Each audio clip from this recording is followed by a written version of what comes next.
Bonjour tout le monde, bon midi. On est au lendemain du budget Carney à Ottawa avec un déficit qui atteint les 78 milliards de dollars et plusieurs mesures pour contrer les tarifs américains. Les réactions sont nombreuses, on va y revenir. Mais d'abord, le gouvernement Legault a déposé un autre projet de loi ce matin, cette fois pour réduire la bureaucratie dans l'État québécois. Et Jean-François, il y a une dizaine d'organismes gouvernementaux qui vont disparaître ou fusionner.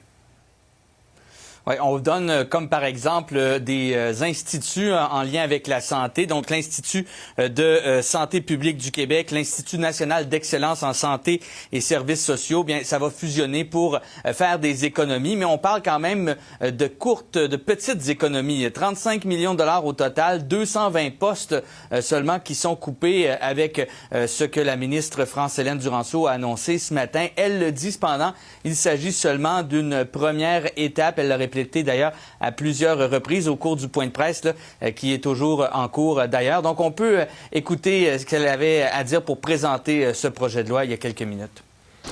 Le traitement choc que nous allons administrer va se faire en plusieurs étapes.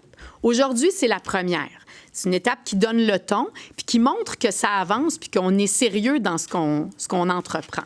Alors, il y a des abolitions de structures, réduction de paperasse et une imputabilité accrue qui est demandée à la fonction publique. Alors, le premier ministre l'a dit, on doit réduire la taille de l'État, mais on veut faire ça de manière chirurgicale, puis démontrer qu'on est sérieux dans la démarche et entreprendre un changement en profondeur.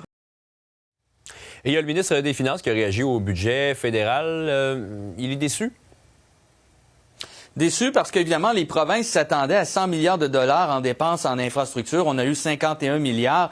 Et au bout du compte, bien, pour chaque province, ça fait pas nécessairement beaucoup plus d'argent qui est dépensé. Donc, même si on dit que ça s'en va dans la bonne voie, on aurait voulu plus. Il y a seulement 23 milliards de nouvel argent. Le reste, c'est de l'argent qui est déjà dans le cadre financier attendu. Pour les infrastructures publiques, provinces et territoires, 17 milliards de dollars sur 10 ans, ça va nous donner, nous, 375 millions par année.